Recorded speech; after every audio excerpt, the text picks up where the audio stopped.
මම හිතන්නේ හිච්කොක්ගේ චිත්‍රපටි ගැන කතා කරනකොට වැදගත්ම දේ තමයි මේ ගේස් කියන එක. ගේස් කියලා කියන්නේ නිකන් පේනවා කියන එක නෙවෙයි. අපි දිහා බලනවා කියන එක. මේ කියන්නේ මෙන්න මේ වගේ දෙයක්. අපිව නරඹමින් ඉන්නවා කියලා හිතනවා නම් කවුරු හරි කෙනෙක් අපි කියන එකට දැක්ම කියලා එක සරල උදාහරණය තමයි මිනිස්සුන්ගේ මේ මෙහෙම රිවර්ස් ගහගෙන ගියොත් පිටිපස්සට පොඩි ළමෙක් හැම වෙලාවෙම උත්සාහ කරන්නේ Taman දිහා අම්මා බලනවාද කියන එක. ඒ කියන්නේ එයාට වැදගත් නෑ මොකද එයාගේ විෂන් එක කියන්නේ පෙනීම කියන දේ තියෙනවා. නමුත් එයා ඒ වගේ කාලෙකදී බලවත් වෙන්නේ ගේස් එක. ඒ හින්දා තමයි අම්මා එළියට ගියාට පස්සේ මේ අඬන්නේ. ඇඬුවට පස්සේ ආයි එනවා අම්මා. එතකොට අඬන්නේ නෑ. නලවනවා ආයි ඊට පස්සේ යනවා. ආයි ඇහැරුණොත් ආයි අඬනවා.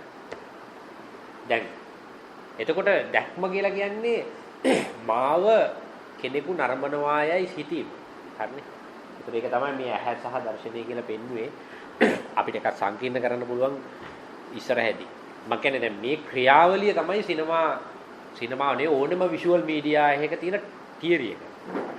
අවාසනාවකට වගේ ඒක මම හිතන්නේ ඒක අවබෝධයක් නැතුව තමයි අපි වැඩ කරන්නේ. කියන්නේ බොහෝ දෙනා චිත්‍රපටි හදන්නේ නරඹන්න හදන්නේ දැක්ම සඳහා හදන්නේ නැහැ. ගේස් එකට චිත්‍රපටි හදලා නැහැ ලංකාවේ හදන්නේ නැහැ කියලා මම කියන්නේ. මුගක්ම අඩුයි. අපි සංවාදයේදී බලමු ඒක සාකච්ඡා කරන්න. ඒ කියන්නේ ලංකාවේ චිත්‍රපටි පුළුවන් තරම් ඒ කියන්නේ අඩුවක් නැතුව හදන්නනේ හදන්නේ. අඩුවක් නැතුව. විෂුවල් එකේ පුළුවන් තරම් අඩුවක් නැතුව හදන්නේ. එතකොට සිද්ධ වෙන දේ තමයි ගේස් කරන්න පොයින්ට් එකක් නැහැ. ඒ නිසා තමයි ලංකාවේ චිත්‍රපටි කලාවෙන් ප්‍රේක්ෂකයෝ අයින් වෙන්නේ. බොහෝ වෙලාවට. අපිට පැහැදිලි වෙයි මේ වර්ටිගෝ චිත්‍රපටිය අපි සාකච්ඡා කරනකොට ඒ කරුණ කොයිතරම් බැරෑරුම්ද කියලා. දැන් අපි නිර්මාණකරුවෝ සෑහෙන මම හිතන්නේ බරපතල ලෙස මරාගෙන මැරෙන ක්‍රීඩාවක යොමු වෙමින් ඉන්නවා මේ චිත්‍රපටි හදන්නේ කොහොමද කියලා. ඉතින් මේ දැක්ම පිළිබඳ මූලධර්මය ගැන අවබෝධයක් ලබා ගන්න නැතුව චිත්‍රපටි කර්මාන්තයේ නියැලිලා වැඩක් නැහැ. තවදුරටත්. එහි තාක්ෂණික අංශයේ කොච්චර පරිචයක් ලැබුවත් අපි දන්නවා දැන් මේ මිස්ටර් මහින්දපාල මහත්මයා එහෙම මරාගෙන මැරෙන විදිහට උගන්වනවා. නමුත් ඒ කියනකොට වැඩක් නැහැ මේ ලෝක සිනමාවට අපි ඇතුල් වෙන්නේ නැහැ. ඇතුල් වෙන්නේ නැත්තේ දැක්ම නැති හින්දා. අපි බලමු කෙලින්ම එතකොට කොහොමද කියලා මේ වර්ටිගෝ චිත්‍රපටියට ඇතුල් වෙන්නේ. මෙතන ඉඳලා අපි කෙලින්ම සාකච්ඡාවට යොමු වෙමු. ඊට පස්සේ ප්‍රශ්න කතා කරමු. මේ ඇත්ත වශයෙන්ම මෙතන අපි මම දාගත්තේ සංවාදයක් අපි ඇති කරගන්න. මොකද ලොකු මේ තැන්වල දැම්මට පස්සේ සංවාද නැත. ඊට පස්සේ එක විකාර ඇති වෙන විතරයි වෙන්නේ. ඇත්තට මට උල් ටෙස්ට් කරන්න මේක කොහොමද මේක යනවද නැද්ද? දැන් කෙටියෙන් කිව්වොත් වර්ටිගෝ කියන චිත්‍රපටිය ඒක නිකන් කතා තේමාව ගත්තොත් චිත්‍රපටි බලන්නේ හැමෝම ඉන්නේ මෙතන. සියලු දෙනා බැලුවානේ. බැලුවේ නෑ. බැලුවේ නැත්තම් හරි අමාරුයි මේ කතන්දරේ ගෙනියන්න.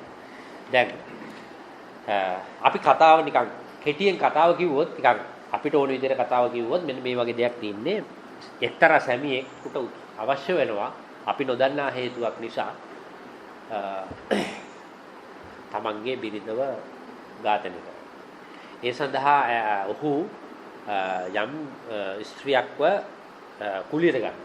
දැන් අපේ වගේ රටවල නම් ඒව වෙන්නේ නැහැ. නමුත් ඒගොල්ලන්ගේ රටවල ඒ වගේ දේවල් කරන්න පුළුවන්. මේ 30 ගණන් වල 1930 ගණන්. එතකොට ඊට අමතරව එයා මේ ප්‍රශ්නේ එයාව අහු නොවෙන්න මේ තමන්ගේ බිරිඳව තමන් ඝාතනය කරා කියලා අහු නොවෙන්න යම්කිසි උපායකුත් යොදනවා. එතන තමයි අපේ කතානායකයා වන ස්කොටි කියන චරිතේ අපිට හමු වෙන්නේ. ඒ කියන්නේ ස්කොටිට කියනවා මගේ බිරිඳ ගැන මට පොඩි ප්‍රශ්න තියෙනවා. ඔයා පොඩ්ඩක් බලන්න කියලා. මොකද මේ රහස් පරීක්ෂකයේ කොහුව ප්‍රධාන ධාරාවෙන් ඔහු අයින් කළා තියෙනවා. මොකද ඌට තියෙනවා ප්‍රශ්නයක් භ්‍රමණය පිළිබඳ ගැටලුවක්. භ්‍රමණය කියලා කිව්වේ ඔහුගේ ගැටලුව තමයි උඩ ඉඳලා පල්ලෙහා බලන්න බෑ. ඒක ප්‍රශ්නයක් ඔහුට. එතකොට මේ චිත්‍රපටි ඊටාම වැදගත් දෙයක් මේ භ්‍රමණය. කියන්නේ මේ වර්ටිගෝ කියන්නේත් ඒක. එතකොට මෙයාව යොදා ගන්නවා අරයව බලන්න. ඇත්තටම මෙයා බලනවා මෙයා පිටිපස්සේ නිරීක්ෂණය කිරීම ටිකක් කරනවා.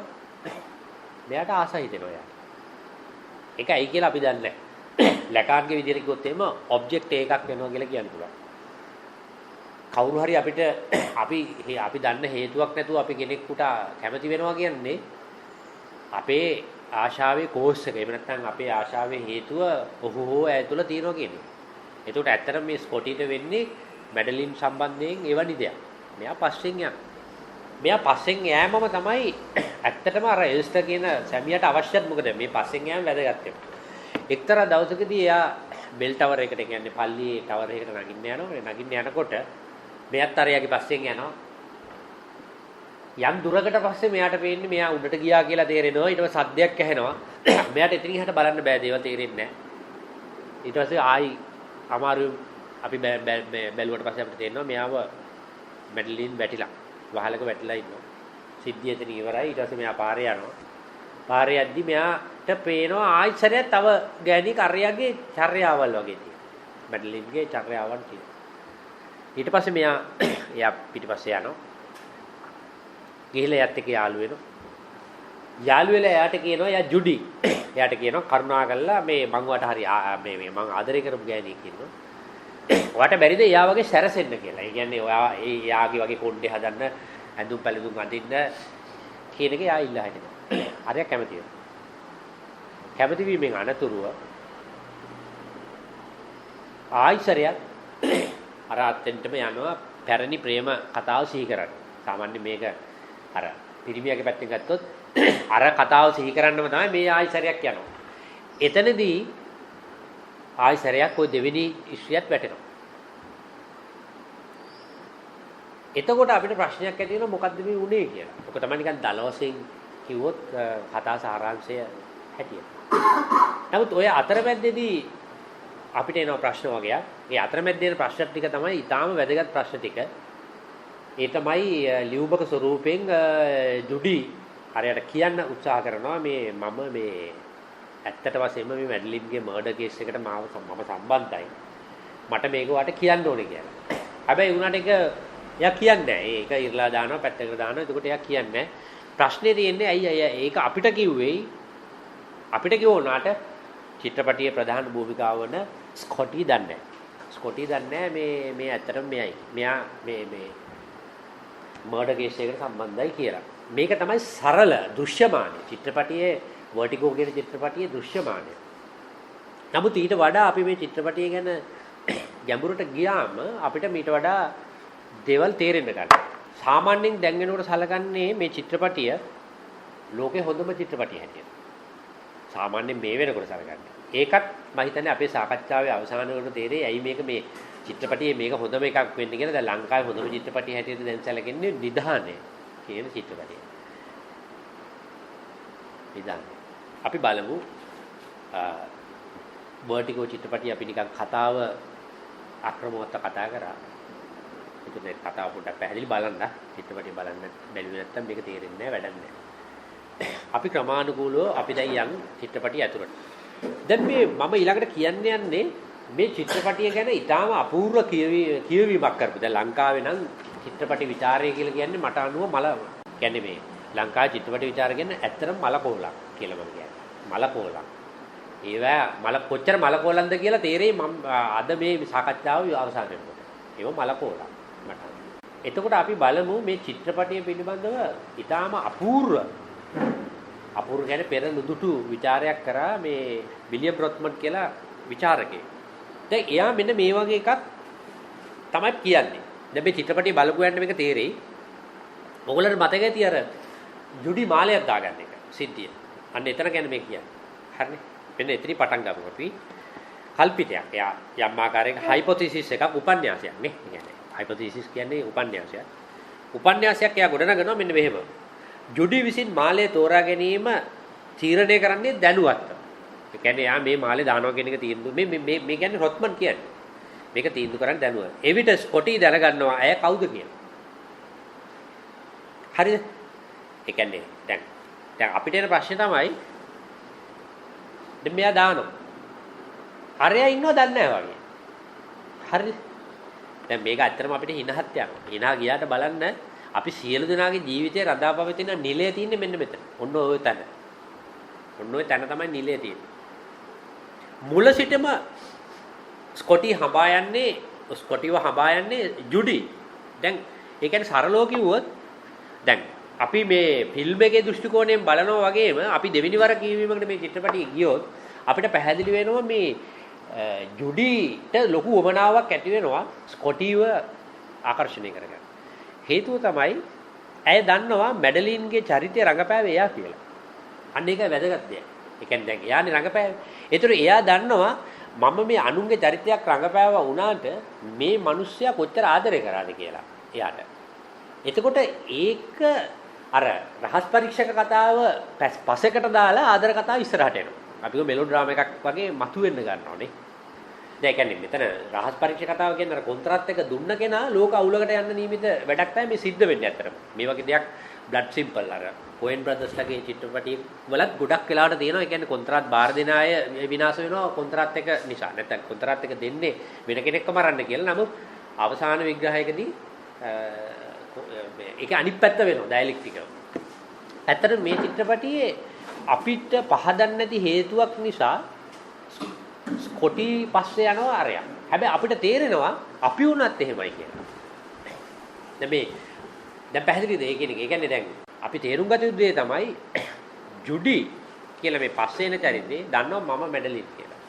මැඩලින්ට මෙයා ආදරය කරා කියලා දන්නවා අපිටත් කෑදරකමක් එනවා. ඒ හරියට අපිත් හිතනවා ඒ වගේම චිත්‍රපටිය වගේම දැන් කවුරු හරි කෙනෙක් අපිට එහෙම ආදරය කරනවා නම් අපිත් එයාට ආසයිනේ. මේක තමයි අපේ මනෝභාවය විතර තියෙනවා. ඊට පස්සේ ස්ටැන්ලි කවෙල් කියලා කියන්නේ ඇත්තටම ඇමරිකාවේ ඉන්න හොඳ විචාරකයෙක්. ස්ටැන්ලි කවෙල් කියලා කියන්නේ සිනමා විචාරකයෙක්. අපේ රටේ අය දන්නේ නැහැ වැඩිය. ඒ කියන්නේ ස්ටැන්ලි කවෙල් ගැන දන්නේ නැහැ. අදින් පස්සේ මරාගෙන මැරෙනවා කියලාත් මට එන ෂුවර් ස්ටැන්ලි කවෙල් ගැන. මොකද එයා තමයි හොඳම සාමාන්‍ය ඇමරිකාවේ ඉන්න හොඳම ෆිලොසොෆර් චිත්‍රපටි විචාර මේ චිත්‍රපටි ගැන මොකද ෆිලොසොෆි පැත්තෙන් චිත්‍රපටි කියවන්නේ එයා. ඉතින් එයා concept එකක් දෙනවා unknown woman. ඒ කියන්නේ නොදන්නා ස්ත්‍රිය කියලා. දැන් මෙතන නොදන්නා ස්ත්‍රිය කියලා කියන්නේ මේ ස්කොටිගේ පැත්තෙන් ගත්තම මේ චරිතය ගැන අවබෝධයක් නැහැ නේ කවුද කියලා. unknown. දන්නේ නැහැ කවුද කියලා. මෙන්න මෙහෙම එකක් දෙනවා. මේක ඕනෙම පිරිමියෙකුට ගැලපෙනවා කියලායි මම කියන්නේ. දැන් ඕනෙම පිරිමියෙකුට ආදරය කරන්න ඕනේ වුණාම ස්ත්‍රියකට ඕනෙම පිරිමියෙකුට ආදරය කරන්න වුණාම ස්ත්‍රියකට ඒ ස්ත්‍රිය දන්නේ නැති කෙනෙක් නම් ආදරයට වඩාම සුදුසු කෙනෙක් කියන එකයි මේ යෝජනා කරන්නේ මේ ප්‍රවාදේ. ඒ මොකද ස්ටැන්ලි කවෙල් යන්නේ හේතුව කියනවා. මෙන්න මේක හේතුව. ස්ත්‍රියක් දන්නවා ඔවුන්ගේ භූමිකාව තුල පිරිමියා ගැන දැනගන්න. ඒ කියන්නේ ස්ත්‍රියක් පිරිමියෙක් සමග සම්බන්ධ වුණාම ඇය දන්නවා මෙයා කවුද කියලා කොහොමද හොයාගන්නේ කියලා. ඒකට ක්‍රමවේද ස්ත්‍රියට තියෙනවා. ඒක අර පැරණි සාහිත්‍යයේ කියනවා මේ මොනවාද මේ එක මායන් මේ කියලා. නමුත් මේ මායන් ගැන නෙමෙයි මෙතන කතා කරන්නේ දාර්ශනික අදහසක්. මේක ඇත්තටම ගැඹුරු අදහස තමයි ඔවුන්ට පුළුවන් පිරිමින්ගේ අතිශය පුද්ගලික සිතුවිලි ආශාවන් ඇත්තටම මෙතන ආශාවන් කියලා කියන්නේ අවිඥානික ආශාවන් වටහා ගන්න. ඒ කියන්නේ මෙතන ස්ටැන්ලි කවෙල් කියන්නේ මේ නොදන්නා ස්ත්‍රියකට පුළුවන්ලු සමහර වෙලාවල් වලදී පිරිමියෙක් තමන්වත් දන්නේ නැති තමන්ගේ ආශාවල් හඳුනා ගන්න. ඒ කියන්නේ දැන් සමහර පිරිමි ඉන්නවා අපි දන්නවා මේ හොඳට ඉන්න පිරිමි. අපිත් එක්ක මේ හොඳට ඉන්න පිරිමි එකපාරට වෙන වේශයක් ගන්නවා. එක වෙලාවක විතරයි. පස්සේ හොයලා බලනකොට මේ පිටිපස්සේ ඉන්න ස්ත්‍රියක් අපි යත් එක්ක කතා බහ කරාම අපිට මේ පිරිමියා කියනවා මොනවා අතාරින්න කිව්වොත් මෙයාව නම් අතාරින්න කියන්න එපා. මොකද අතාරින්න බෑ දැන් කියලා. අපි තව දුරටත් එයාව පීඩනයට ලක් කරලා ඇහුවම කියනවා මමවත් දන්නේ මට මේ දැන් ඇවිල්ලා තියෙන මේ මගේ මාව එයා තරම් තේරුම් ගත්ත කෙනෙක් ලෝකේ නෑ කියලා. ස්ටැන්ලි කවෙල් ඒක තමයි පෙන්නන්නේ. එයා කියන්නේ නොදන්නා ස්ත්‍රියක් තමයි පිරිමියෙක් හම්බුනාම එයාගේ අවිඥානික ආශාවල් විදාරණය කරගන්නේ සනාත කරා කියන එක එයා කියන්නේ. ඒක ඇත්තටම එයාගෙන ප්‍රවාදයක්. ඒ ප්‍රවාදය හොයලා බලන්න දෘශ්‍යමාන ලෝකෙ නෙවෙයි අපේ ආත්මීය ලෝකයේ තුල ඉඳලා බලන්න හැම වෙලාවෙම පිරිමියෙක් නොදන්නා ස්ත්‍රියක් ඇවිල්ලා තමයි එයාව කවුද කියලා තේරුම් ගන්න. එතකොට මේ පොයින්ට් එක හරියි. දැන් ඊට පස්සේ රොත්මන් කියනවා මේ හිච්කොක්ගේ චිත්‍රපටිවල තියෙන විශේෂ ලක්ෂණයක්. ඒ තමයි හිච්කොක්ගේ චිත්‍රපටි යනු අපට අපවම නැරඹීමට ඇති උපමා කතා. වා ඒ කියන්නේ ඇත්තටම ඇලිගරිස් කියලා කියනවා. ඒ කියන්නේ උපමා කතාව. අප ඒවා නරඹන විට අප වටහා ගන්නවා අප අපවම නරඹමින් සිටිනවා යන. ඒ කියන්නේ හිච්කොක්ගේ චිත්‍රපටිවල තියෙන විශේෂත්වය තමයි මේක තමයි ගේස් එක තියෙන හින්දා තමයි මේක හිච්කොක් කරන්න පුළුවන් වෙලා තියෙන්නේ. හිච්කොක්ගේ චිත්‍රපටි අපි නරඹනකොට අපිට තියෙන විශේෂ ලක්ෂණයක් තමයි ඒ චිත්‍රපටි නරඹමින් ඉන්න වෙලාවට අපිට තේරෙනවා මේ නරඹමින් ඉන්නේ වෙනත් භූමිකා නෙවෙයි මේ නරඹමින් ඉන්නේ මාවමයි කියලා. අපි උදාහරණයක් ගමු.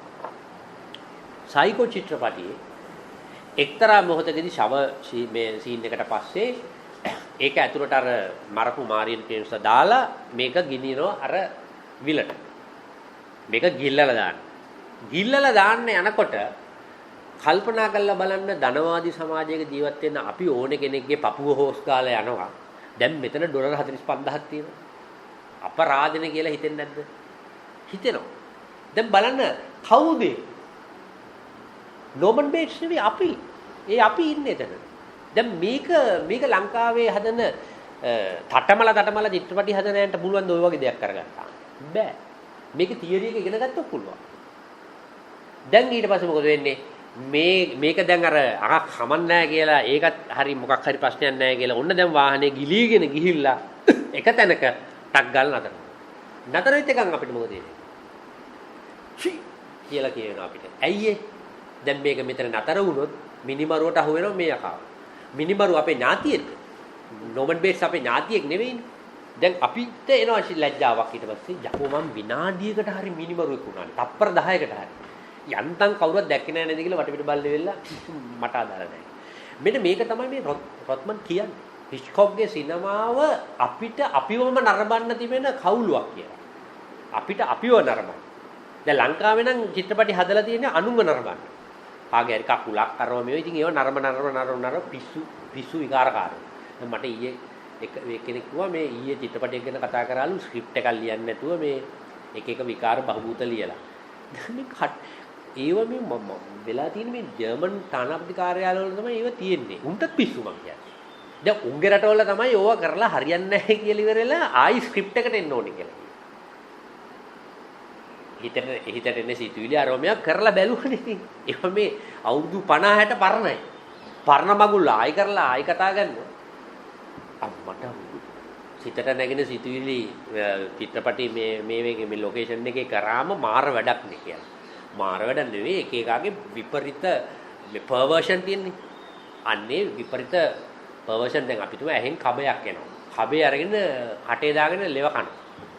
දැන් ඕක ෆිල්ම් කරන කවුරු හරි එකෙක් කියනවා මේ දැන් ওই ෂොට් එක ඇති බං මෙහෙට වරේ කනට මේ ඇඟිල්ල මේකක් දාලා කලඳුරු ටිකක් අරගෙන ඉල්ලලා මේ කටට දාලා සූප්පු කරනවා දැන් ගනින් හදලා යවපල්ලකෝ පිටරට ෆෙස්ටිවල් එකකට මොකද වෙන්නේ කියලා ටක් ගාලා මෙහෙට ෆැක්ස් එකක් එයි කවුද මේ අසනීපකාරයා මෙන්න හොස්පිටල් එක මෙන්න මෙහෙ යවන්න කියලා ප්‍රශ්නේ තියෙන්නේ කොළඹ මේ ලංකාවේ අගනුවර කොළඹ නගරේ මේවා වෙන්නේ කොළඹ නගරේ වෙන්නේ අන්න ඒක වැදගත් කොළඹ ඊළඟට අපි එමු දැන් අපි මේ මෙන්න මෙතෙන්ට ආවොත් එහෙම අපි කොහොමද හිච්කොක්ගේ චිත්‍රපටි තේරුම් ගන්න යනකොට තමන්ගේ දැක්ම දර්ශනය තුල තියනවා කියලා වටහා ගන්න. ඒ කියන්නේ උදාහරණයක් ඇටියට මම මෙතන ඇහැක් ඇඳලා මෙතන දර්ශනයක් ඇඳලා. දැන් මම දර්ශනය සම්පූර්ණ කරන්න මේ විදිහට.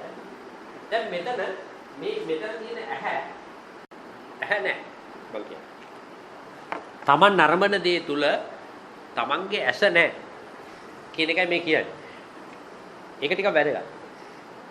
සරලව කිව්වොත් තමන් දකින දේ තුල තමන්ගේ ඇස් දෙක නැහැ කියන එකයි මේ කියන්නේ. මෙන්න මේක හැම වෙලාවෙම අවබෝධයෙන්ද අපි ඉන්නේ කියන එක. හැබැයි අපි කණ්ණාඩියක් ඉස්සරහට ගියාම අපිට තියෙන ලොකු වදයක් තමයි මට මගේ ඇස් දෙක පේන එක. කණ්ණාඩිය ඉස්සරහට ගියාම මට මගේ ඇස් දෙක පේනවා. හැබැයි යථාර්ථය කියන දේ තුල මට මාව අඳුර ගන්න බෑ. හිච්කොක්ගේ චිත්‍රපටි නරඹපු ගමන් හඳුර ගන්න පුළුවන් වෙන්නේ ඔන්න ඔය මාව. දිසා එක. අර ස්ටේන් එකක් එහෙම නැත්නම් පැල්ලමක් හැටියට මගේ ඇස් දෙක මතුවෙනවා. අපි චිත්‍රපටියකින් සරල උදාහරණයක් ගත්තොත් අපි ගමු ඩේවිඩ් ලින්ච්ගේ චිත්‍රපටයක් තියෙනවා Wild at Heart කියලා. ඒ චිත්‍රපටයෙන් අපිට ඒක තේරුම් කරන්න පුළුවන්. ඒකේ තියෙනවා එක්තරා අවස්ථාවක ලෝරා ඩර්න්ගේ චරිතය ගොඩක් බලලා ඇති සමහරවිට Wild at Heart. ලෝරා ඩර්න්ගේ කාමර දර්ශනයක් තියෙනවා. ඒ කාමර දර්ශනයේදී බොබි පෙරු කියලා චරිතයක් චිත්‍රපටියේ එනවා කාමරය ඇතුළට ඇවිල්ලා එයා අරයට කියනවා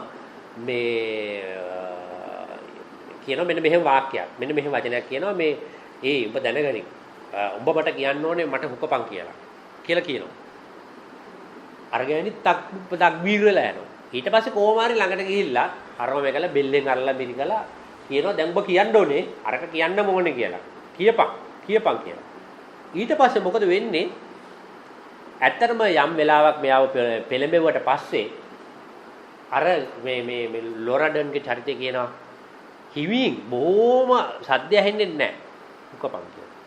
ඊට පස්සේ ටක් ගාලා බොබි බේරු පස්සට යනවා. චරිතේ. පස්සට ගිහලා කියනවා බෑ දැන් බෑ විවේක තියෙන හොඳ වෙලාවක කරමු කියලා. එතකොට එහෙම කිව්ව ගමන් ලැජ්ජාව අපිටත් එනවා. ඇයි දැන් අපිත් ආස උනේ අම්මා මරු සෙක්සීන් එකක් යන්නේ දැන් අතපය ලෑස්ති කරලා සිගරට් එකක් බීලා ගංජා පාරක් තියනවනේ ඒකත් ඇදලා දැන් ලෑස්ති වෙනවා මේ ලෝරා ඩන්ගේ කෙට්ටු ශරීරයේ සෙක්සීන් එක බලන්න. අරු කියාපි දැන් බෑ පසුව විවේක වෙලාව. දැන් මෙතනදී බහිෂ්කරණය වුණේ අනුන්ගේ ෆැන්ටසියක්ද මගේ ෆැන්ටසියක්ද? මගේම ෆැන්ටසියක්. මේක තමයි ඊටාම වැදගත් දේ. ඒ කියන්නේ අවසාන විග්‍රහයකදී මනුෂ්‍යයා කියලා කියන්නේ හිස්තන. මේ හිස්තනට තමයි එක එක හැඟුම්කාරකේ. අන්න ඒක හදලා. පස්සේ මේ ඔරිජිනල් ප්ලේස් එක හිස්. මේ ඔරිජිනල් ප්ලේස් එක තියෙන නිසා තමයි හික්කොක් වගේ අය රින්ගන්නේ. නැත්තම් බෑ. අපේ අවසර නැතුව අපි තුරට කොහොමද රින්ගන්නේ? සිනමා කරුවෙක්, කලාකරුවෙක්. රින්ගන්න බෑ හිස් නැත්තම්. අපේ මේ හිස් භාවය නැත්තම්. දැන් මොයි පහුගිය කාලේ බොහෝ වෙලාවට ප්‍රශ්නයක් වුණා හැඟුම්කාරකය කියන වචනේ. හැඟුම්කාරකයක් කියන්නේ මොකක්ද කියලා. ඇත්තටම හැඟුම්කාරකයක් කියන එකේ අර්ථය ගත්තොත් ඒක ලැකාන් කිව්වේ සෝෂියල් හරහා හැඟුම්කාරකයක් කියලා කියන්නේ යම් කිසි කෙනෙක් කතා කරනකොට එයා දැනුවත්ව කතා කරන මේ දේවල් ගැන නෙවෙයි. ඒවට අපි කියනවා words කියලා වචන. යම් කිසි කෙනෙක් කතා කරගෙන යනකොට එයා කතා කරන ඒ දේවල් වලට යාම කියන්නේ වචන words වචන. ඒවා හරියට පිළිවෙලට එකතු කරාම වාක්‍ය. ලැකාන් කිව්ව දේ තමයි මේ වචන කතා කරගෙන යනකොට මෙයා හිතපු ගමන් එයා දන්නේ නැති වචනයක් එයාගෙන් පිට වෙනවා. එයාවත් දන්නේ නැහැ. එයාගෙන් අහුවොත් එහෙම මේ මොකද්ද කිව්වේ කියලා එයා දන්නේ නැහැ. අන්න ඒකටයි හැඟුම්කාරකය කියන්නේ. හැඟුම්කාරක කියන්නේ ඒ දන්නේ නැති. ඒකට වර්ඩ් කියන්නේ නැහැ. ඒකට කියන්නේ හැඟුම්කාරකය. ඇයි ඒ? අන්කොන්ෂස් එක. එයාවත් දන්නේ නැහැ. දැන් උදාහරණයකට සරලව කිව්වොත් සාමාන්‍යයෙන් මම කෙනෙක් එක්ක කතා කරගෙන ඉන්නකොට දිල්හානි අශෝකමාලා කියලා කවුරු හරි කෙනෙක් කිව්වොත් එහෙම මම පොඩ්ඩක් කලබල වෙනවා. ඇයි කියලා මම දන්නේ නැහැ. එතකොට මගේ සංවාද භාෂාවේ හැඟුම්කාරකය කියලා කියන්නේ දිල්හානි. අන්න එතන හැඟුම්කාරකය. ඒ කියන්නේ මොකද මම දන්නෙත් නැහැ ඇයි මේ හැඟුම්කාරකය මං වෙනුවෙන් පෙනී හිටින්නේ කියලා. ඒක මගේ විනෝදයේ හැඟුම්කාරකය. විනෝදේ සංකේතවත් කරන හැඟුම්කාරකය. එතකොට ඔයගොල්ලන්ට පැහැදිලි නැති වචනයි හැඟුම්කාරකයි කියන අතර වෙනස. ලැකන් කතා කරමින් හිටියේ යම් කිසි කෙනෙක්ගේ මෙන්න මේ නොදැන එළියට දාන හැඟුම්කාරක දාමයක් එකතු කිරීමෙන් එයාගේ අවිඥානික කතිකාව අපිට හොයාගන්න පුළුවන් කියලා. කොහෙත් හැංගිලා නෙවෙයි ඒ අනුව අවිඥානේ තියෙන්නේ. දැන් මේ පහුගිය කාලේ සෑහෙන පිරිසක් ව්‍යුහවාදී ඉගෙන ගන්න ගිහිල්ලා හැඟුම්කාරක ඉගෙන ගන්න ගිහිල්ලා ලෝක අමාරු වැටුණා. කොයිතරම් තක්කටිද සහ කොයිතරම් බොරුකාරයෝද කියලා අද දැන් පැහැදිලි ඇති විනාඩි 5යි ගියේ. පැහැදිලි කරන්න. විනාඩි 5යි සමහරු ගාලු ගියා, මාතර ගියා, තංගල්ලේ ගියා, තව සමහරු තිරිකුණාමලේ ගියා මේ ව්‍යුහවාදී ඉගෙන ගන්න. ඒ ගියුම් ඊට වඩා තක්කටි. සහ ඒ ගියුම් පැහැදිලිවම ආත්මේ අපි කියන නාසිසම්, පැතොලොජිකල් නාසිසම්. මේ කියන්නේ තමන්ට ඒ උන්ට තියෙනවා තමන් ගැන අධික ලෙස රෝග ලක්ෂණයක් තරම් තමන්ටම අනන්‍ය වීමක්. ස්වාත්මය, අස්මිමානය සරල වචන. මම මේ වචන කියන්නේ මේවා රෙකෝඩ් කරලා මේවා දැම්මට පස්සේ හැමෝම අහන්න නිසා. සමාවෙන්න ඕගලන්ට නෙමෙයි කියන්නේ. මේවා ඇත්ත වශයෙන්ම ගෝලීකරණය තුල මේවා අන්තර්ජාලයට දැම්මම මගේ යාළුවෝ තරහකාරයෝ ඔක්කොම මේවා අහනවනේ. ඒ අයට තමයි මම මේ කතා කරන්නේ. ඒක මෙතෙන්ට නෙවෙයි. හරි. දැන් ඊළඟට දැන් පැහැදිලි ඇති මම හිච්කොක් ගැන කිව්ව කතා ටික දැන් මූලික කතා ටික. ඒ කියන්නේ මම කිව්වේ හිච්කොක් කොහොමද ගේස් එක පෙන්වන්නේ කියලා. ගේස් එක පෙන්වන්නේ කොහොමද? දැක්ම පෙන්වන්නේ කොහොමද? අපේ හිස්තරට කඩාපනින්නේ කොහොමද? ඒ පණින උදාහරණ පෙන්වුවා. ලොරඩන්ගේ උදාහරණය හරහා පෙන්වුවෙත් ඒකයි. අපෙන් කැමැත්තක් විමසන්නේ නැතුව අපිව එයා කැඳවනවා. එයාගේ ආශාවල් වලට. පර්වර්ෂන්. දැන් බලන්න ඔය සමහර අය ඉන්නවා පහුගිය කාලේ. දැන් මට මතකයි ඔය ගොඩක් අය පහුගිය කාලේ ඇත්තටම රියල් පර්වර්ට් ඒගොල්ලෝ. පර්වර්ට් කියලා කියන්නේ මොකද්ද? පර්වර්ට් කියලා කියන්නේ අනේකාගේ ආශාව වෙනුවෙන් ආශාවේ උපකරණයක් බවට තමන්පත් වෙනවා. ඒකේ අනිත් පැත්ත තමයි හිස්ටීරියාව. හිස්ටීරියාව කියන්නේ පවතින සංකේත ලෝකයේ ප්‍රතික්ෂේප කිරීම, හෙලා දැකීම, සරලව කිව්වොත් ඔබ කියන මම බවට මම පත්වන්නේ ඇයි? ඒක ෆෙමිනයින් පොසිෂන් එකක්. හිස්ටීරියාව රෝගයක් හැටියට නෙවෙයි මම මේ කියන්නේ සිම්ප්ටම් එකක් හැටියට ගත්තොත් හැම වෙලාවෙම මේ ක්‍රමේ ප්‍රශ්න කරන්නේ හැම වෙලාවෙම වැටෙන්නේ හිස්ටරිකල් පොසිෂන් එකට. ඒ කියන්නේ මේ පවතින ක්‍රමේ ප්‍රශ්න කරනවා කියන්නේ හිස්ටීරියානු ප්‍රතික්‍රියාවක් කියන්නේ. දැන් පර්වර්ට් කියලා කියන්නේ මේ සිස්ටම් එකට තියනවට වඩා හොඳට සෙට් වෙන්න පුළුවන් කම. කිසිදු ආකාරයක ඒකේ සබ්වර්ෂන් එක එහෙම නැත්නම් ඒ උල්ලංඝනය කිරීම පවතින ක්‍රමේ ඉක්මව යන්නක් නෙවෙයි පවතින ක්‍රමයට වඩා තහවුරු කිරීම. පවතින ක්‍රමේ වඩා තහවුරු කරන පර්වර්ට්. ඒ නිසා තමයි මේ පසුගිය කාලය පුරාම පර්වර්ට් අයට මිනිස්සු අනන්න වෙන්නේ. පර්වර්ට් අය. ඔයගොල්ලෝ බලන්න හොඳට අනේකාගේ ආශාවේ උපකරණයක් වෙන්න ඉන්න අයට හරි ආසයි නේද මේ කාලේ?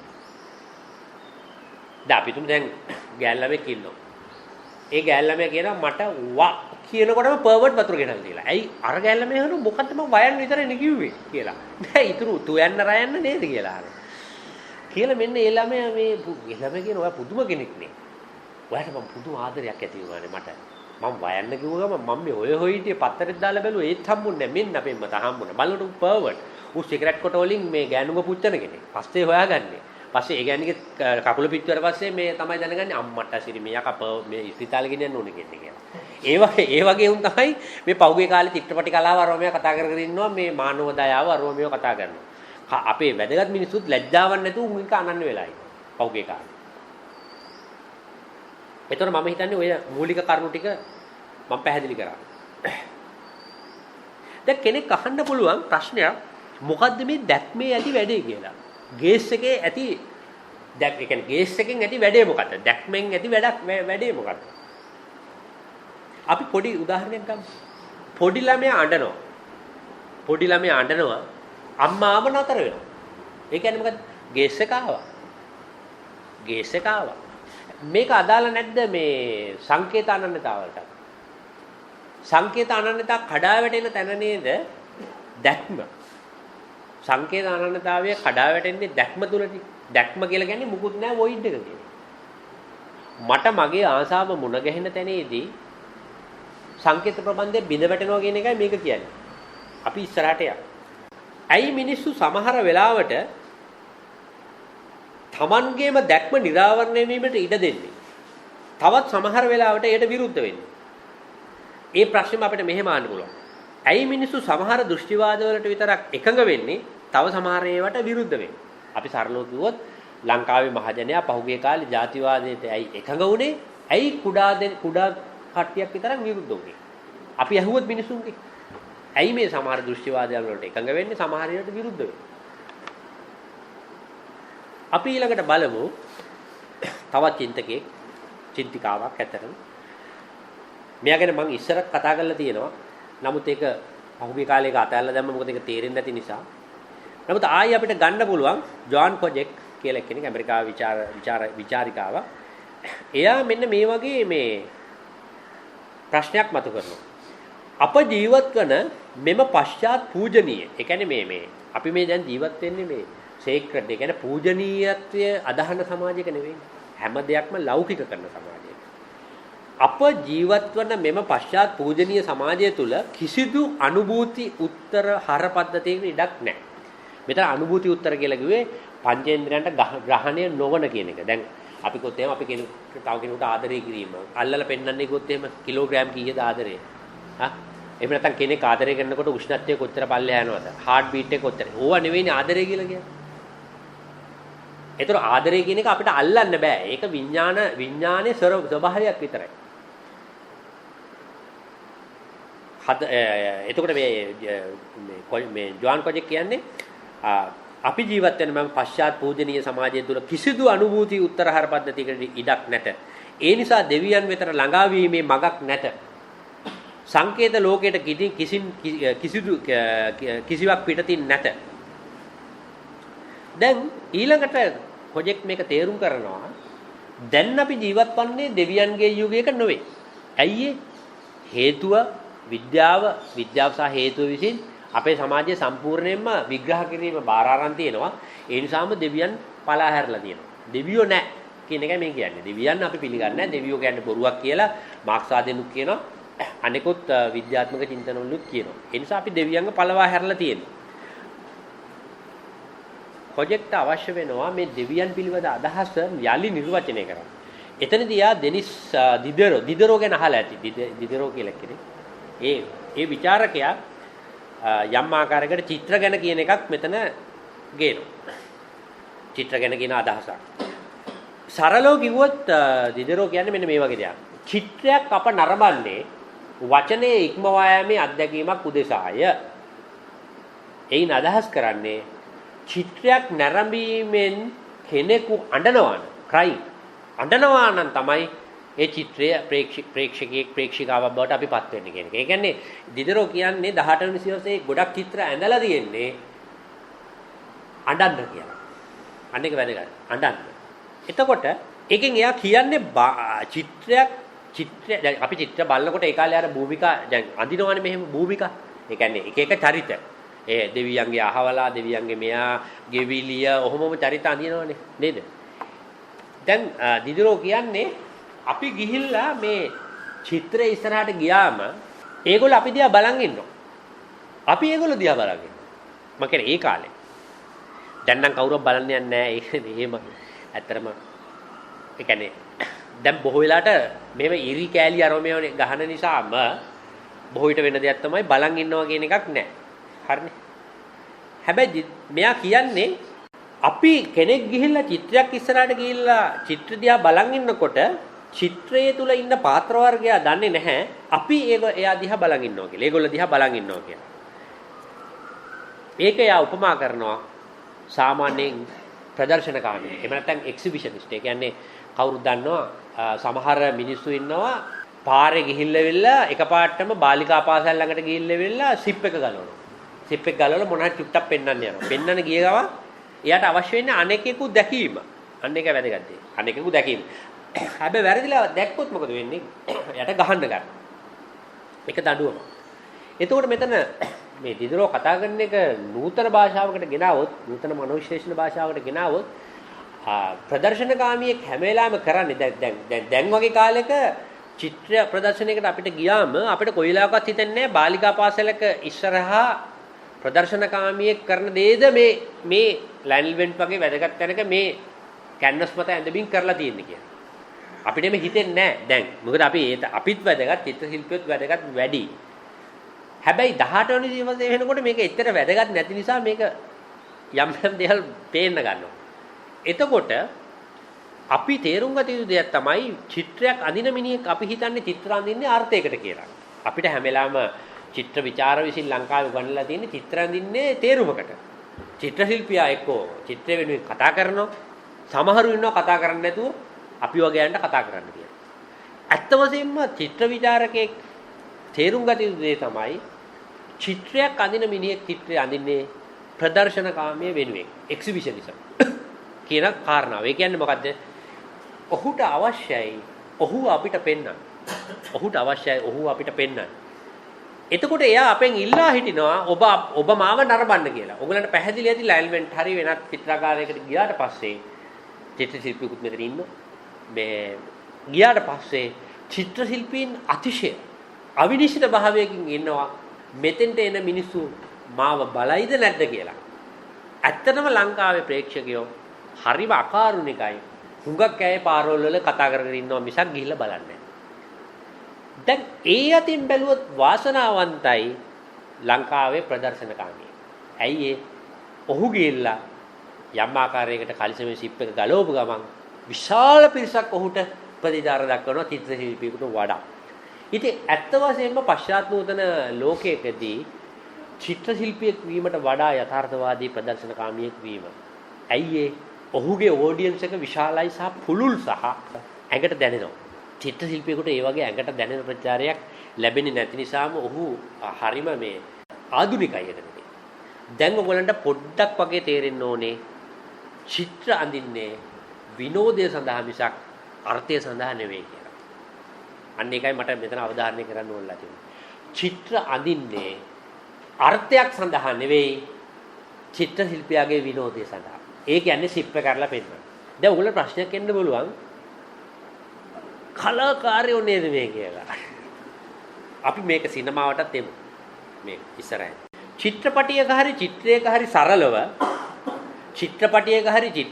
සරලව ඒ චරිත දන්නේ නැහැ අපි ඔවුන් දැස බලාගෙන ඉන්නවා කියලා. නමුත් අපි ඔවුන්ට පෙන්වන්නේ නැහැ. අපි දන්නවා කියලා ඔවුන් දන්නවා කියලා අපි ඔවුන් දැස බලමු කියලා. මේ ටිකක් සංකීර්ණයි. කලාවේ දැක්ම අපව නරඹමින් සිටිනවා. ඒ නිසාම හැම දෙයක්ම පේනවා, හැම දෙයක්ම නොපෙනෙනවා. නැවතත් අපි රොත්මන්ගේ උපන්‍යාසයට යමු. ඔන්න ආය යනවා අර චිත්‍රපටියේ මුලට, ඒ කියන්නේ වර්ටිගෝ චිත්‍රපටියට. ඇයි ජුඩි ඉතා සරල ලෙස ස්කොටිට නොකියන්නේ තමා ගැන, තමා මිනිමනුමට ඇති සම්බන්ධය ගැන?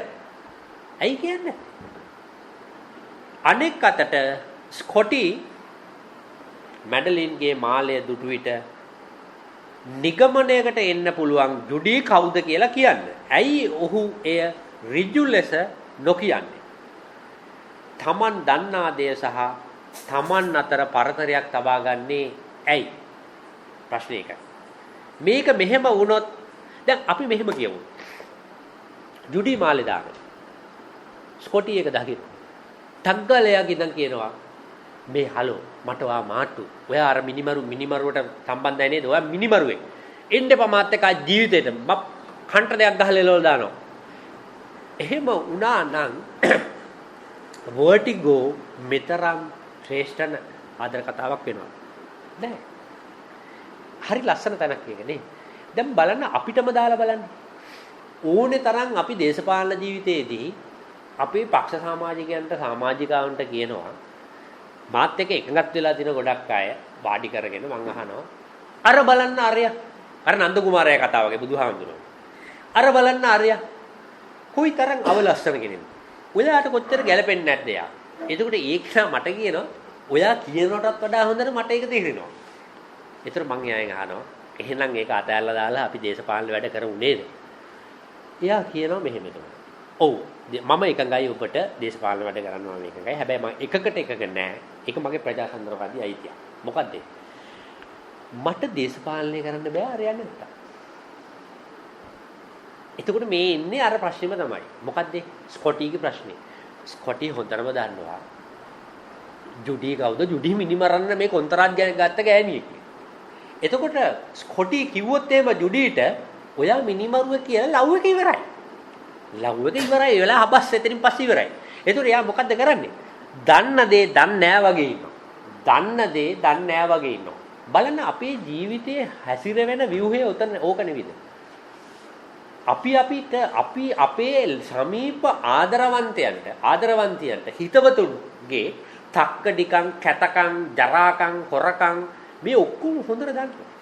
දැනගෙන ආදරය වෙනුවෙන් ආදරය නිසා ආදරය බලාපොරොත්තුවේ අපි මොකද්ද කරන්නේ? ඒ නොදන්නවා වගේ ඉන්නවා. හොඳ වෙලාවට අපි එහෙම ඉන්න හින්දා මේ ලෝකේ වියලි නැහැ. නේද?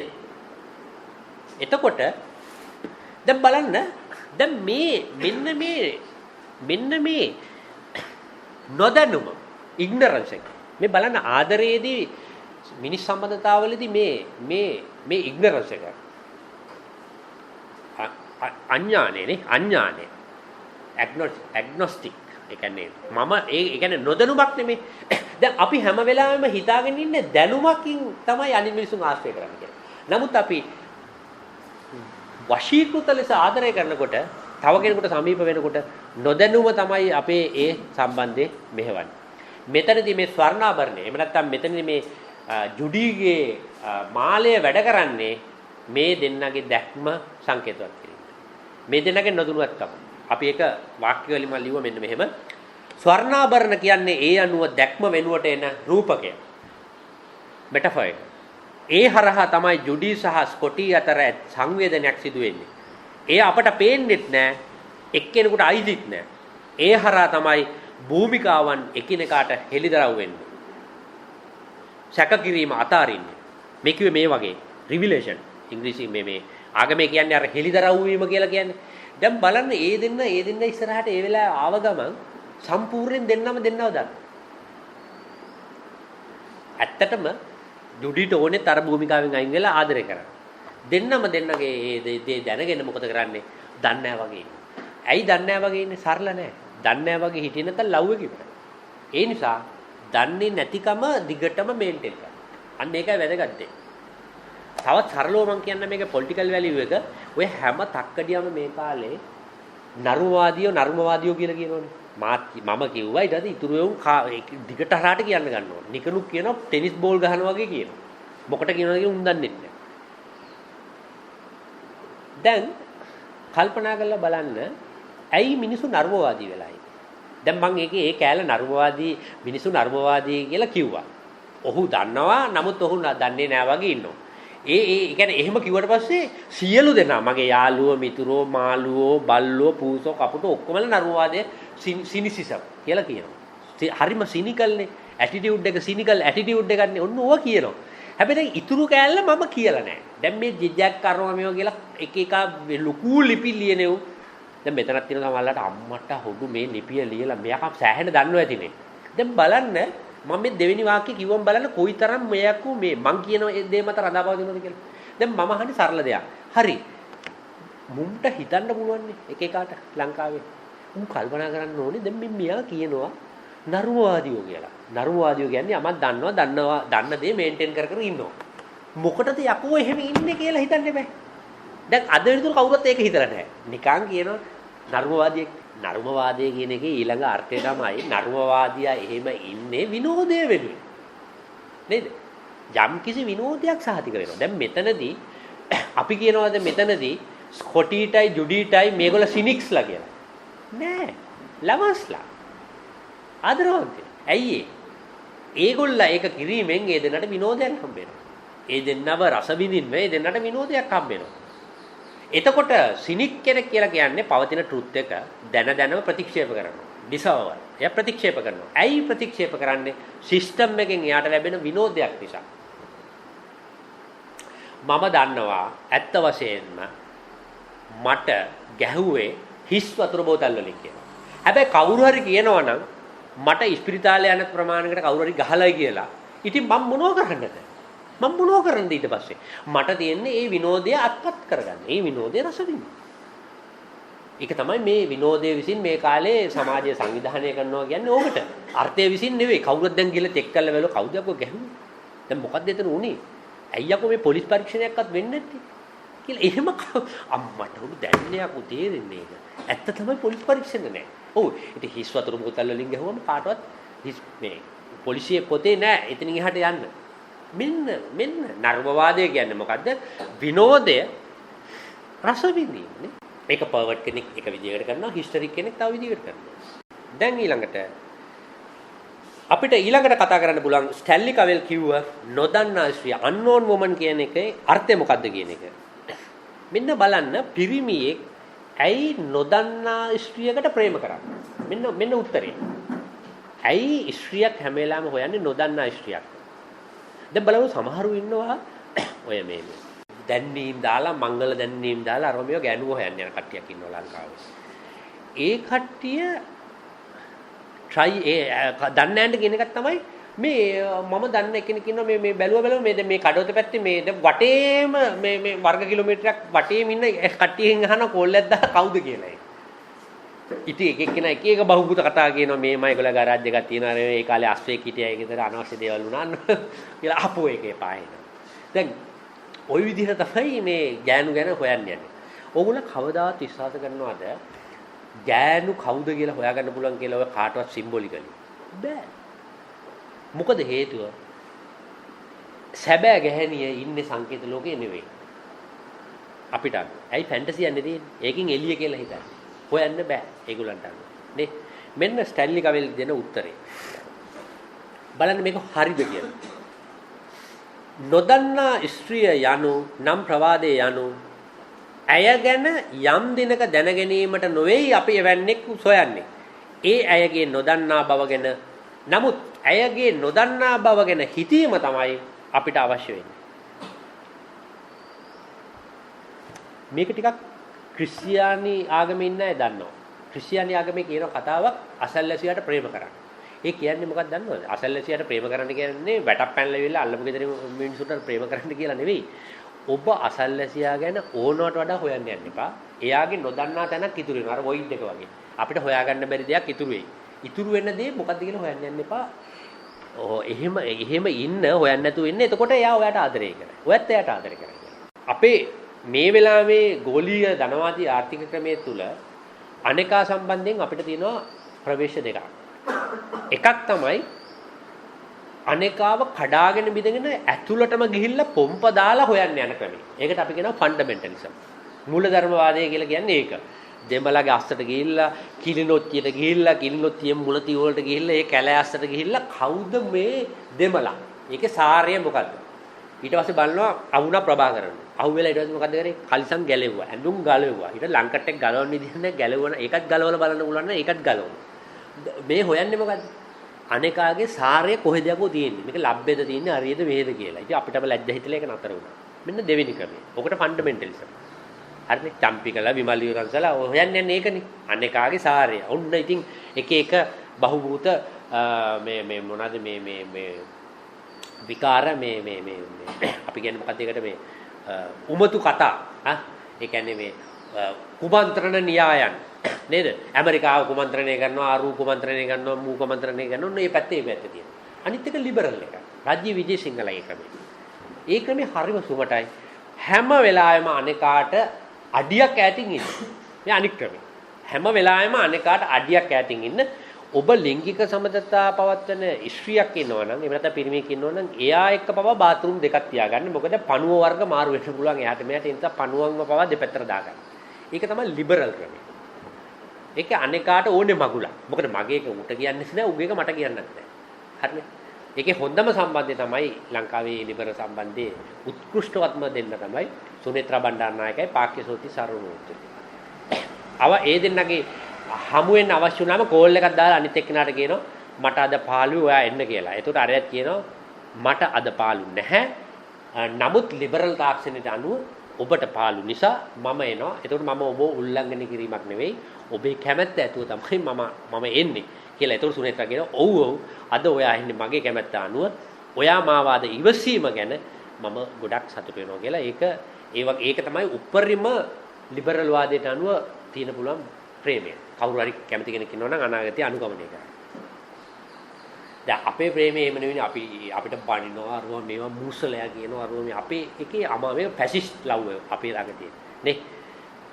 ඒක තම්මිරි ගන්න යනවා අරුවා මේවා තල්ලු කරලා දානවා අරුවා ඒව තන් අල්ලන්න මොනවත් නැහැ. ඔක්කොම නිකන් ටිෂු පේපර් වගේ ගානවා අරුවා මේවා අපේ අර එදත් මොකක්ද දුන්නේ අර බෙල්ල පිහි දාන්න මොනවද පොලයක් දෙනවා.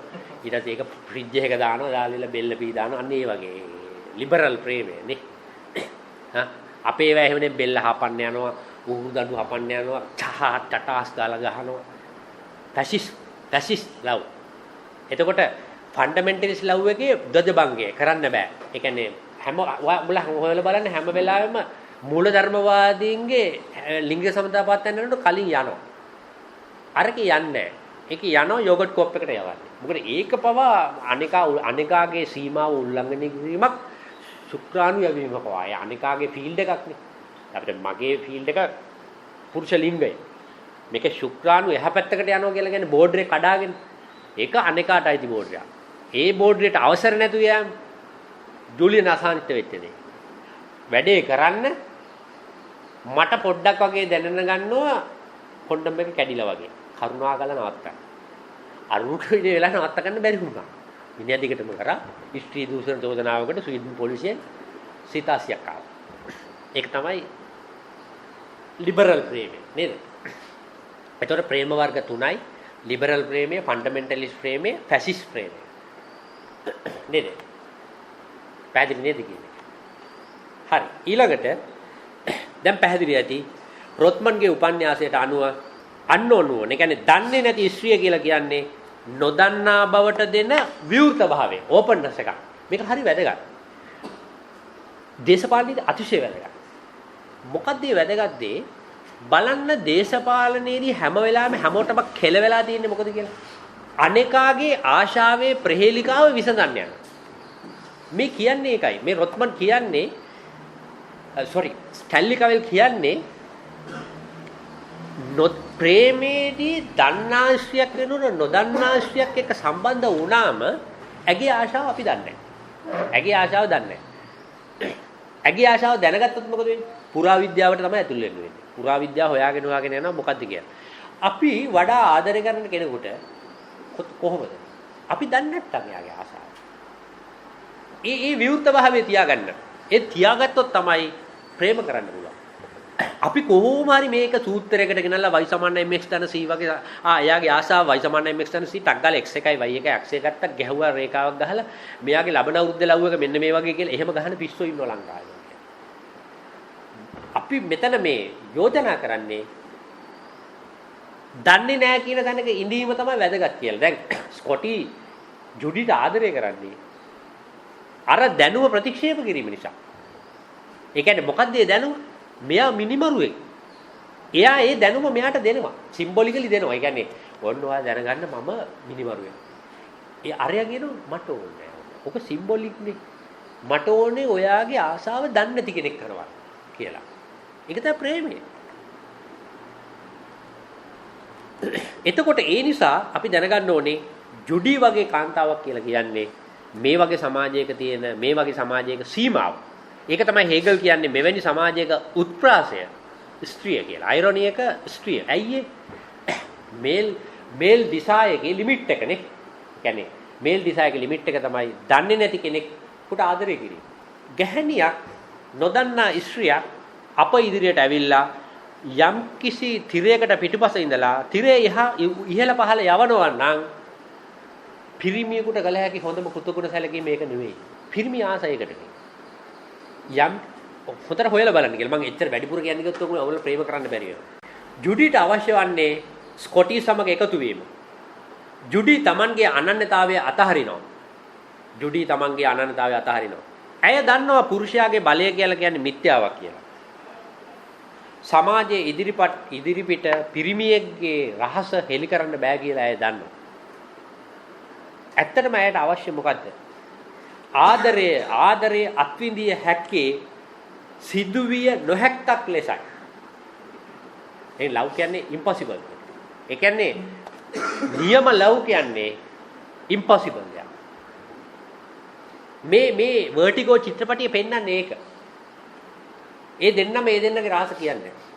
ඒ දෙන්නම දන්නවා සිම්බොලිකලි ඒ දෙන්නගේ වැලියු එක. මොකද්ද මෙයා? ඒ ගැහණි හොඳටම දන්නවා මූ රැවටුනවා කියලා. මූ මට රැවටුනවා කියලා. හොඳටම දන්නවා. ජුඩි දන්නවා මම මැඩ්ලින් රඟපෑවා. අර එල්ස්ටර් කියලා කෙනෙක්ගේ සල්ලි අරගෙන මොකද එයා පහළ මැද පන්තියේ කාන්තාවක්. ඇය දන්නවා මම මේ සල්ලි අරගෙන මේක කරා. දැන් සාමාන්‍යයෙන් ගොඩක් වෙලාවට ওই වගේ වෙලාවට සමහර ගෑනු කිච කරලා දානවා. මංගරු දෙමාට්ටු නෑනේ මේ ඒකට මාට්ටු නෑ මෙයාක දැන් ආයෙ පස්සෙන් එනවනේ කියලා. හැබැයි අපි දකිනවා මේ නිසාම තමයි ප්‍රංශ විචාරකයෝ මේ ෆිල්ම් වලට ආස වුනේ. ෆිල්ම් නාර් කියලා කියන්නේ රාත්‍රී සිනමාවට ආස වුනේ. ඒ කියන්නේ මේකට මේගොල්ලෝ ආස වුනේ මේ තුල ලව් තියෙන හින්දා. ඒ කියන්නේ දැන් මේ චරිතය කියන්නේ නෑනේ එතකොට මෙයාක මෝඩේ කියලා කියන්නේ නැතුව එයා මෙහෙම බැල්මෙන් බලුව ගමන් අරයට තේරෙනවා. කාට තේරෙන්නේ? ස්කොටිට තේරෙනවා එයා මෙහෙම බලනකොට ඒක ඒ මොහොත වෙනකොට මන් තරම් මෝඩෙක් මම මෝඩෙක් කියලා ඇය දන්නවා. ඒක ගිහිල්ලා ඉවරයි. අනාවරණය. අපි ඉස්සෙල්ලා කිව්වේ අනාවරණය වීම වෙලා ඉවරයි. ඒ වගේම ජුඩි දන්නවා මම මිනිමරුවේ. ඒක දන්නවා මගේ පෙම්වතා. පෙම්වතිය දන්නවා මේ මං ඉස්සරහා ඉන්නේ පල් මෝඩෙක් කියලා. පෙම්වතා දන්නවා තමන් ඉස්සරහා ඉන්නේ මිනිමරු කාන්තාවක් කියලා.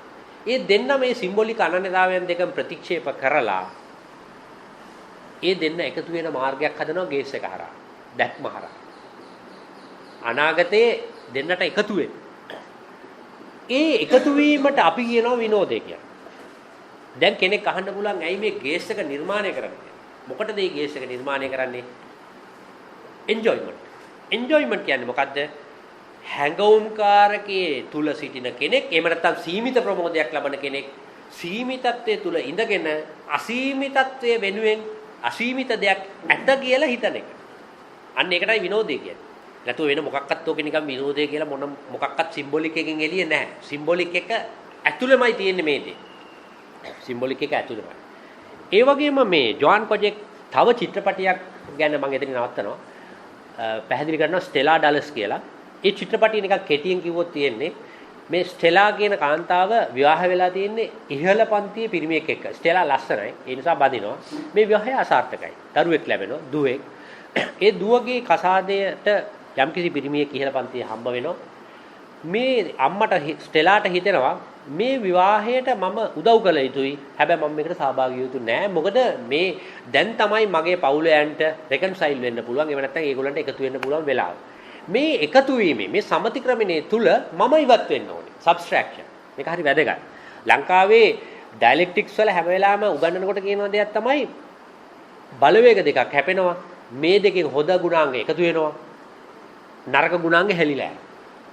අපි තේරුම් ගත යුතු දේ තමයි නැහැ ඒක නෙවෙයි ඕනෑම සමතික්‍රමණයක් තුල යමක් අඩු වෙනවා. ඒ අඩුවීම නිසා තමයි එකතු කරන්න බැරි බලවේග දෙකක් ලෝකෙ ඉතුරු වෙන්නේ හැමදාම. අරක සමතික්‍රමණය වෙලා ඔක්කොම ඉවර වෙනවා. Antithesis antithesis සින්තීසිස්. දැන් මේ අපි මේ කතා කරන ස්ටෙලා ඩල්ස් එකේ සින්තීසිස් එකක් නැහැ. ඇයි? ස්ටෙලා එළියේ. ස්ටෙලා යම් මොහොතක චිත්‍රපටි අවසානයේදී පෙන්නනවා මේ දුවගේ මංගල්‍ය තියෙනවා හෝටලයක. හෝටල් කාමරේ ලස්සනට තියෙනවා තාත්තා මේක සහභාගී වෙලා තියෙනවා. පෝසත් තරුණයෙක් කසාද බඳිනවා දුවෝ. ඒ සියලුම ඥාතියෝ ඔක්කොම ඇවිල්ලා තියෙනවා. ස්ටෙලාට ඒගොල්ලෝ කැමති නැහැ. ස්ටෙලා උදව් කරන ඔක්කොම තමන්ගේ හම්බ කරපු දේවල් ඔක්කොමත් දීලා තියෙනවා. එයා වීදුරු අයිනට ඇවිල්ලා හොර රහසේ බලනවා. අර ගොල්ල සතුටු වෙනවා. වෙඩින් එක එයා බලනවා. බලලා එයා ටික ටික ඈත් වෙනවා. දැන් අපි තේරුම් ගත යුතු දේ තමයි මේක සංකේත ලෝකෙන් පිටත ස්ටෙලා ඉන්න එකක් නෙවෙයි. ස්ටෙලා මේ සංකේත ලෝකේ එළිය නෙවෙයි ස්ටෙලා ඉන්නේ ඇතුළෙමයි. සිස්ටම් එක ඇතුළෙමයි. ඒක ඇගේ ප්‍රමෝදය. අන්න එතන වැදගත් දේ. ඒක ඇගේ ප්‍රමෝදය කියන්නේ මෙන්න මේකයි. ඇය ප්‍රමෝද වෙන්නේ තමන්ගේ දරුවා තමන් නැතුව විනෝද වෙන්නේ. බලන්න අපේ දෙමව්පියෝ ගොඩක් අය තමන්ගේ දරුවන්ට හොඳට හම්බ කරලා දීලා සමහරවිට තමන්ගේ මුළු ඉතුරු කිරීම ඔක්කොම ටික හිල්ටන් හෝටලේ ඉවර කරන්නේ වෙඩින් එකකදී. ඒගොල්ල පැත්තකට ගිහිල්ලා අර හිල්ටන් හෝටලේ සතුටු වෙනව නේද? ඒ අය හිස්ටරික් නෑ. ඒ අය ඒක තමයි ඒගොල්ල ලයිෆ් ටයිම් එන්ජොයිමන්ට් එක.